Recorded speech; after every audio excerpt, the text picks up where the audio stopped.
এতক্ষণে সবাই তোমরা বুঝেই গেছো যে আজকের আলোচ্য বিষয় কী হতে চলেছে। হ্যাঁ, ঠিকই ধরেছ যে বর্ষাকালের অসুখ ও আমাদের অসুস্থতা। বর্ষাকাল মানেই জলবাহিত রোগ, বর্ষাকাল মানেই জলবাহিত সংক্রমিত রোগ। এই বর্ষাকালে বেশ কিছু নির্দিষ্ট ব্যাকটেরিয়া ভাইরাস থাকে যারা জলকে আশ্রয় করে বিভিন্ন লতা পাতা শাক ইত্যাদি এইসব জায়গায় তারা বাসা বেঁধে থাকে। সেই কারণেই রয়েছে যে বর্ষাকালে কোনো শাক খাওয়া নিষিদ্ধ করে দেওয়া হয়েছে। এটা আমার শুধু কথা নয়, এটা কিন্তু চিকিৎসা বিজ্ঞানেরও কথা এবং আয়ুর্বেদ শাস্ত্র এটার সম্বন্ধে কিন্তু নির্দিষ্টভাবে বলা রয়েছে যে বর্ষাকালে লতানো শাক সবজি এবং শাক পাতা খাওয়া নিষেধ। কারণ এর মধ্যে যে ব্যাকটেরিয়া ভাইরাসগুলো বাসা ধরে রেখেছে, বাসা বেঁধে রেখেছে, সেগুলো কিন্তু খুব দ্রুতভাবে বংশ বিস্তার করে এবং এদের আকার আকৃতি এতটাই ছোট যে তারা আমরা কিন্তু খালি চোখে সেভাবে দেখতেও পাই না। এবং বর্ষাকালে যদি আমাদের শাক সবজি খেতেই হয় সেরকমভাবে, তাহলে আমাদের কিন্তু খুব ভালো করে ধুয়ে নিতে হয়। এবং ভালো করে ধোয়া মানে শুধু জল দিয়ে ধোয়া নয়, বেকিং সোডা লাগবে, সেখানে নুন লাগবে। এত ঝঞ্ঝাট কে পোহাবে?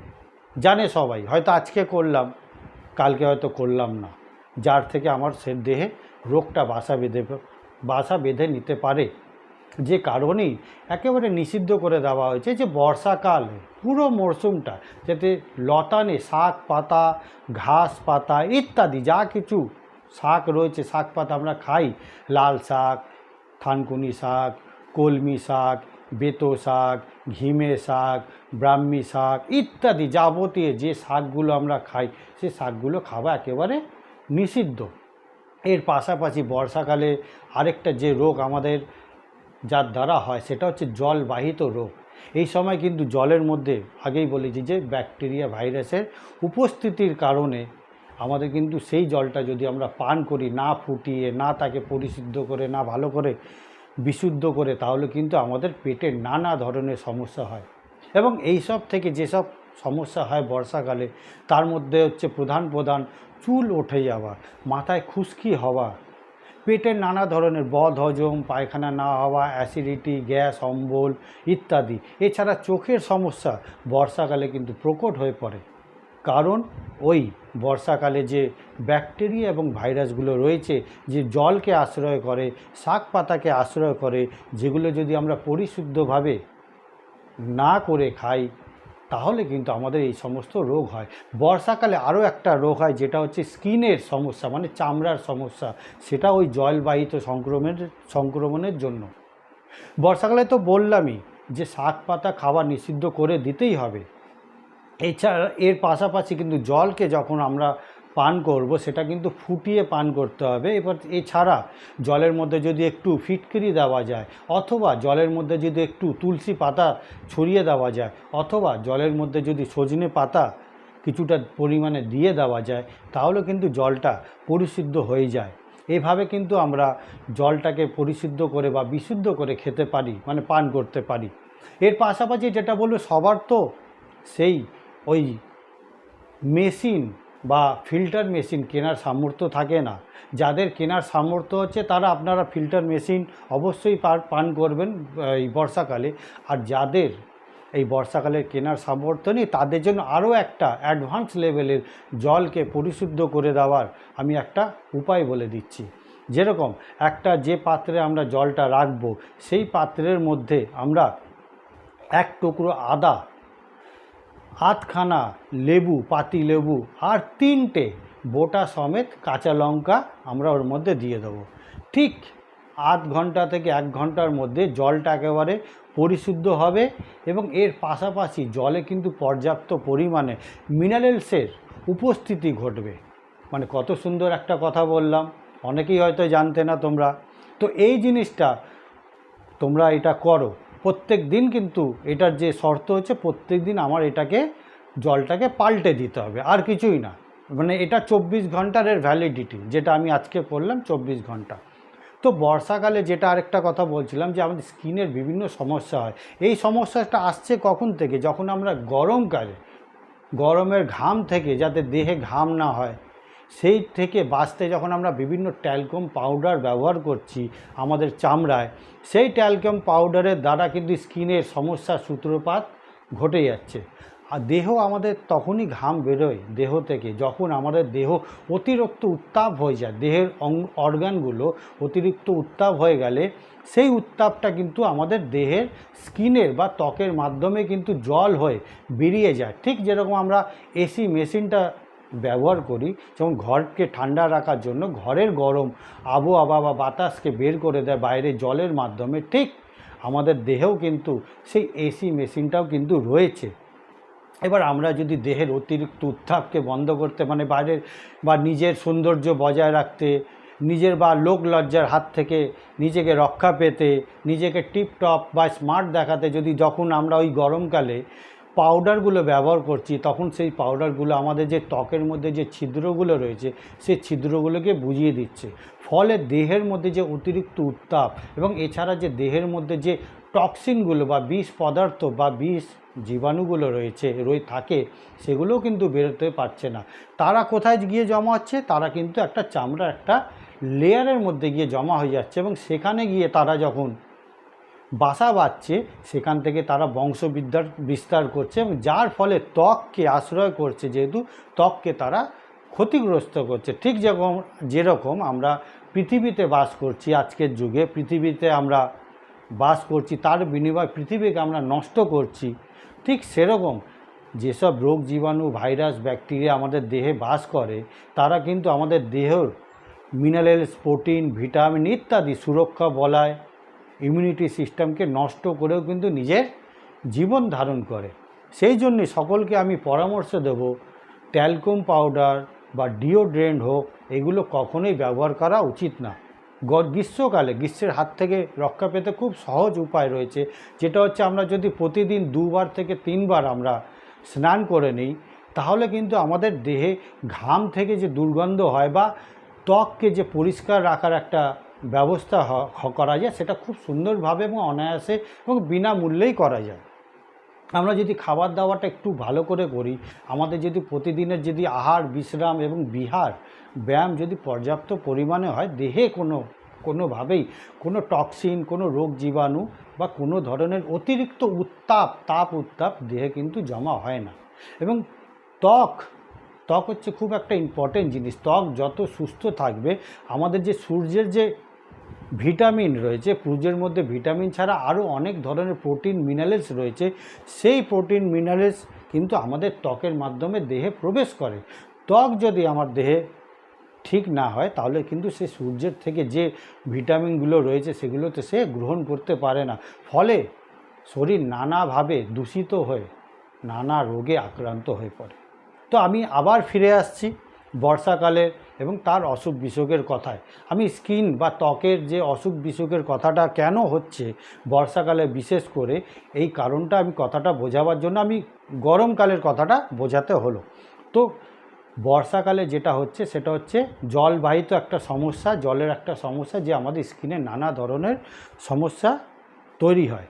তো যে ত্বককে পরিষ্কার করার জন্য নিয়মিত ভালোভাবে স্নান করতে হবে এবং আরেকটা করতে হবে ত্বকের জন্য সুস্থতার জন্য, সেটা হচ্ছে গ্রীষ্ম থেকে বর্ষা পর্যন্ত সপ্তাহে 1 দিন নিমকে একটু ফুটিয়ে সেই জলে অন্য জল মিশিয়ে স্নান করা। এতে ত্বক দারুণ সুস্থ এবং সতেজ থাকবে।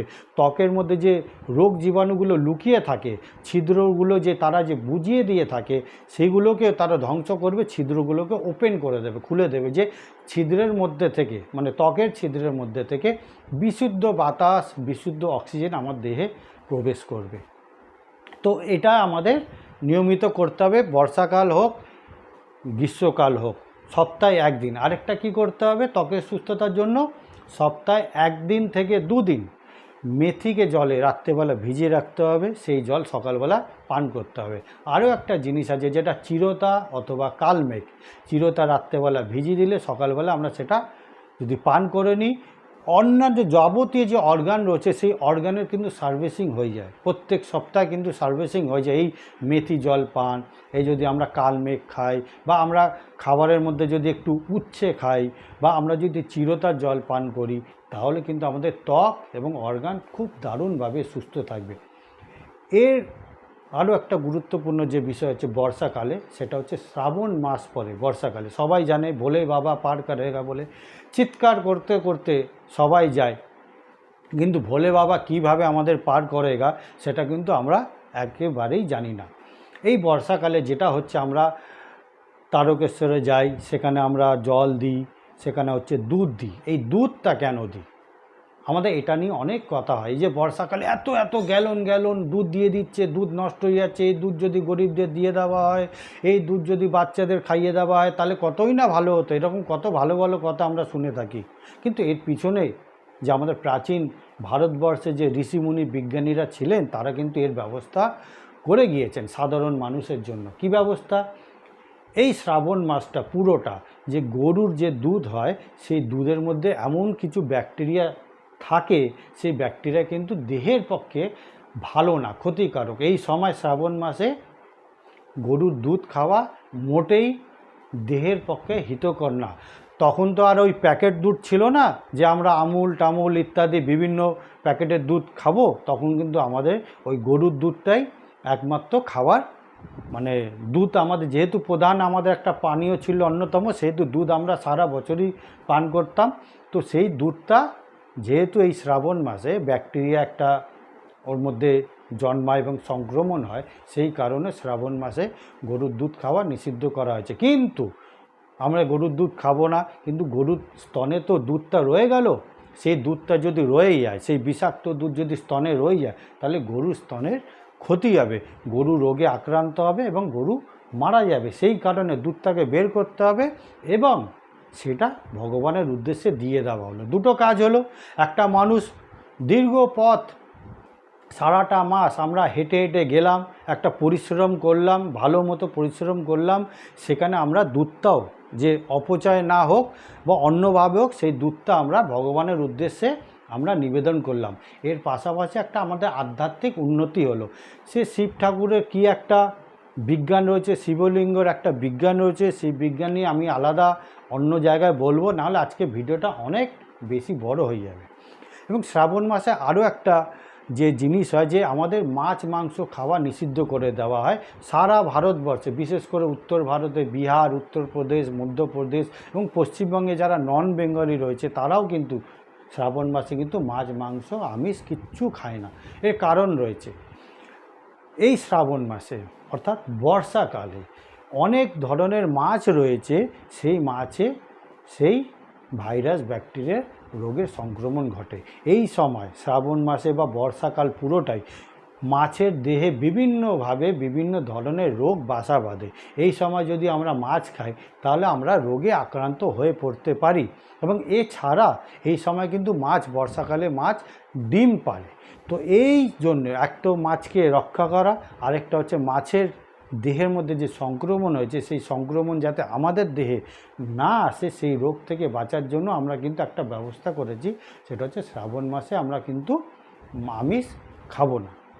তো এইটা হচ্ছে পুরোপুরি বর্ষাকালের একটা পুরো প্যাকেজ আমি তোমাদের এই ভিডিওর মাধ্যমে বললাম। আশা করি তোমরা অনেক কিছু বুঝে গেছো, তার কারণ কি, বিজ্ঞান কি, সংস্কৃতি কি, এবং লোকাচার বলো এবং আমাদের দেহ বিজ্ঞান বলো, সমস্ত কিছু মিলিয়ে আমি যেটা বললাম যে বর্ষাকালে জলটাকে আমাদের পরিশুদ্ধ করে খেতে হবে।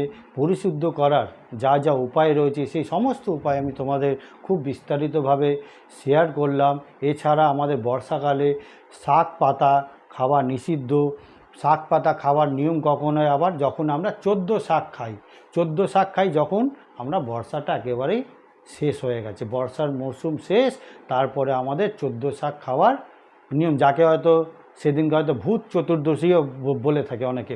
তো সেই দিন থেকে আমাদের আবার শাক পাতা খাওয়ার প্রচলন শুরু হবে আপ টু একেবারে গরমকাল পর্যন্ত। এর মাঝে বর্ষাকালটা শাক পাতা খাওয়া নিষিদ্ধ। ওইটাই হচ্ছে বিজ্ঞান, শাক পাতা খাওয়ার ভূত চতুর্দশীর বিজ্ঞানটা হচ্ছে ওখান থেকে আপনারা আবার শুরু করুন, সমস্ত ধরনের শাক পাতা খাবেন। এই যে 14 শাক খাওয়ার মাধ্যমে বুঝিয়ে দেওয়া হচ্ছে যে আপনারা সমস্ত ধরনের শাক পাতা এখন খাওয়া শুরু করে দিন। ওই না যে একদিন আমরা খেয়ে নিলাম শাক পাতা যে আমাদের শরীর সুস্থতা হয়ে গেল, একটা ভ্যাকসিন মতো হয়ে গেল, না। শাক পাতা হচ্ছে এমনি প্রাকৃতিক ভ্যাকসিন, কিন্তু কখন আমরা খাবো কখন খাবো না এটা যদি জানি, শরীর আমাদের অত্যন্ত ভালোভাবে সুস্থভাবে আমরা এগিয়ে যেতে পারবো। তো এই গেল আজকে বর্ষার অসুখ এবং আমাদের সুস্থতার যে ভিডিওটা হচ্ছে সেটা বললাম, এবং তোমাদের উপরে তোমার ভিডিওটা তোমরা দেখো, পছন্দ করো, লাইক করো, শেয়ার করো, কমেন্ট করো, এবং যারা নতুন তারা তোমরা ভিডিওটাকে সাবস্ক্রাইব করে নাও। ক মিনিট হলো? 15 মিনিট। এই তো চালাননি আপনি।